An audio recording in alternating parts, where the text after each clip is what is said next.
You hate self-love because it feels like a lie. Every time someone tells you to just love yourself more, something inside you recoils. You've tried the mirror affirmations, the gratitude journals, the expensive self-care routines, but deep down, you know something's off. The real problem isn't that you don't love yourself enough. The real problem is that you're exhausted from constantly outsourcing your value to other people. You've been treating your worth like a scarce resource that only others can replenish, and that's exactly backwards. Here's the truth they don't want you to hear. Self-love is a marketing scam. What you actually need is self-reliance, not feelings, but actions. Not affirmations, but sovereignty. This isn't about learning to feel better about yourself. This is about taking back control. The relationship trap. Let me tell you about the moment I realized I'd been abandoning myself. I was in a relationship where I'd become the designated fixer. Every time there was tension, I was the one smoothing things over. Every time they had a bad day, I was the emotional support system. Every time they needed something, I dropped everything to provide it. I thought this was love. I thought this was what caring people do. But really, I was operating from a place of deep scarcity. I believed that if I could just give enough, be helpful enough, be indispensable enough, then I would earn the love and validation I craved. The psychology behind this is brutal when you see it clearly. I was treating my internal sense of worth like a bank account that was always overdrawn. And the only way to make deposits was through other people's approval, appreciation, and affection. So I became a love-earning machine, constantly performing, constantly giving, constantly trying to prove my value. But here's what happens when you operate from scarcity. You can never give enough. Because the hole you're trying to fill isn't actually in them, it's in you. And no amount of external validation can fill an internal void. The betrayal moment came when I realized that in trying so hard to earn their love, I had completely abandoned myself. I didn't know what I wanted anymore. I didn't know what I needed. I had become so focused on being what they needed that I'd lost track of who I actually was. I was sitting there one evening, exhausted from another day of emotional labor, and it hit me. I was treating myself worse than I would treat a stranger. I was more concerned with their comfort than my own well-being. I had become my own worst enemy in the name of love.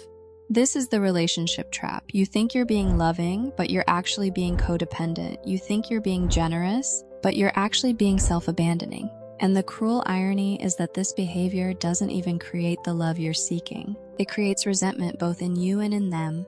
The self-love industry lie. And this is where the self-love industry swoops in with their expensive solutions. They've turned your pain into profit, and they're laughing all the way to the bank. You've seen the Instagram posts, the influencer in a $200 silk robe surrounded by crystals and organic face masks, telling you that self-love is about treating yourself like the queen you are. The life coaches selling $500 courses on manifesting your worth. The wellness gurus pushing $50 bath bombs as the path to self-acceptance. They've convinced you that self-love is a feeling you can purchase. Buy the right products, follow the right morning routine, repeat the right mantras, and suddenly you'll love yourself. It's the emotional equivalent of a get-rich-quick scheme. But here's what they're really selling you. More external validation. They're just changing who you're trying to impress. Instead of seeking approval from romantic partners or friends, now you're seeking approval from the wellness industrial complex. You're still outsourcing your worth just to different people.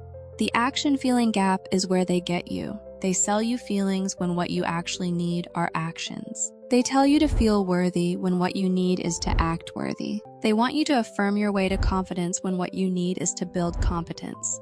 This keeps you dependent on their solutions because feelings are temporary and unreliable. You can feel great about yourself in the morning and terrible by afternoon. But actions create lasting change. Actions build real confidence. Actions develop actual self-reliance. The industry doesn't want you to be self-reliant because self-reliant people don't buy their products. They need you to stay dependent, to keep seeking the next fix, the next course, the next magical solution to your self-worth problems. Just like in that relationship, I was looking outside myself for something that could only come from within. The self-love industry had become my new codependent partner, promising me worth in exchange for my money and attention. Same trap, different package. The moment of clarity came when I realized that self-love and self-reliance are completely different things. Self-love is about feelings. Self-reliance is about actions. Self-love asks, do I feel good about myself?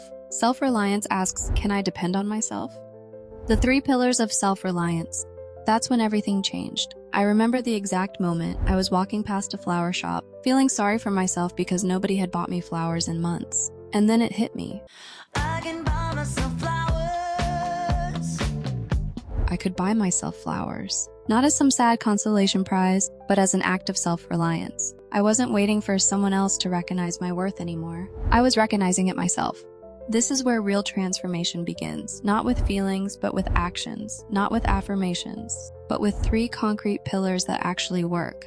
Pillar 1 is self-sovereignty. This means taking back the remote control over your emotional state. For too long, you've handed that remote to other people. They get to decide if you have a good day or a bad day based on their mood, their attention, their approval. Self-sovereignty means you keep that remote for yourself.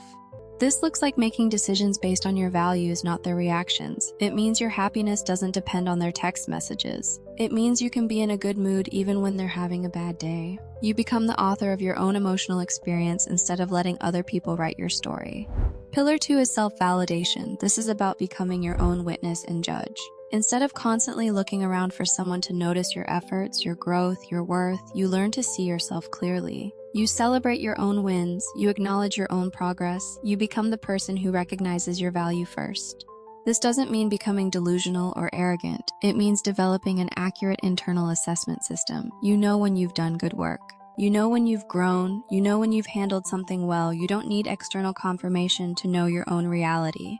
Pillar 3 is self-provision. This is the practical ability to meet your own needs, not just buying yourself flowers, but creating a life where you can provide for your own happiness, comfort, and security. You learn to be your own source of fun, your own source of comfort, your own source of stability. This means developing skills, building resources, creating systems that support your well-being. It means you're not dependent on someone else's mood to feel safe. You're not dependent on someone else's schedule to have a good time. You're not dependent on someone else's money to feel secure. These 3 pillars create something the self-love industry can't sell you. Genuine confidence, not the fake positivity that crumbles under pressure, but the quiet strength that comes from knowing you can handle whatever life throws at you. You don't need to convince yourself you're amazing. You know you're capable. This is what self-reliance actually looks like. It's not about becoming cold or disconnected from others. It's about becoming whole enough that your relationships are based on choice, not need. You love people because you want to, not because you have to in order to feel okay about yourself. Here's the final truth they don't want you to understand. Self-love is a verb, not a noun. It's not a feeling you achieve. It's a series of actions you take. Every time you choose yourself first, you're practicing self-love. Every time you meet your own needs instead of waiting for someone else to, you're practicing self-love. The power of choosing yourself first isn't selfish, it's necessary. When you're self-reliant, you show up to relationships as a whole person, not a half person looking for completion. You give from abundance, not scarcity. You love from strength, not weakness. This is how you break the cycle of external validation, not through expensive courses or complicated rituals, but through simple, daily acts of self-reliance. You buy yourself flowers, you celebrate your own wins, you meet your own needs. You become the person you've been waiting for someone else to be. If you're ready to take the first step toward real emotional independence, watch my video, What Nobody Tells You About Rebuilding Your Life After Losing Everything. It's the practical implementation guide for everything we've talked about today. Subscribe for more real talk about personal growth that actually works. No fluff, no false promises, just the truth about building a life you don't need to escape from.